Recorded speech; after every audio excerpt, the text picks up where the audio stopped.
ဒီနေ့သွားပြခဲ့တဲ့ပွဲလေးရတော့ UNFPA ကနေပြီးတော့ကြီးမှုကျင်းပရတယ်ကျမတို့ပြင်သစ်တန်ရုံကနေပြီးတော့အထောက်ပံ့ပေးတဲ့ project လေးတစ်ခုဖြစ်ပါတယ်ရှင်မြန်မာနိုင်ငံထဲမှာရှိတဲ့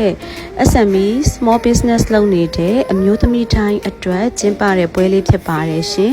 small business ဆိုတဲ့အတိုင်းကိုယ့်အနေပဲဈေးရောက်တာတွေကိုယ့်ဘာကိုအိမ်တွင်းမှုပညာတွေနဲ့ဖန်တီးထားတဲ့လုပ်ငန်းတွေဖြစ်ပါတယ်ရှင်ဒါလေးကဆိုရင်တော့စစ်ပေးဆောင်မျိုးသမီးတွေရဲ့ဖန်တီးထားတဲ့လက်မှုပညာလေးတွေဖြစ်ပါတယ်ရှင်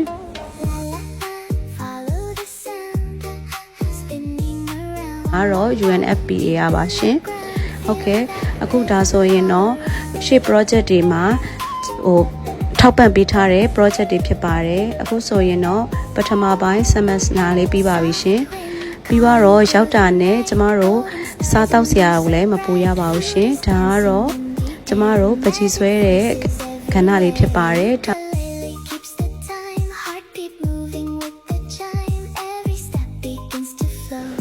ကိုစိတ်ကြိုက်ပကြီးလေးတွေဆွဲမယ်အယောင်လေးတွေချေမယ်ရှင်ဟုတ်ကဲ့ဒါကတော့စစ်ပေးရှောင်မျိုးသမီးတွေ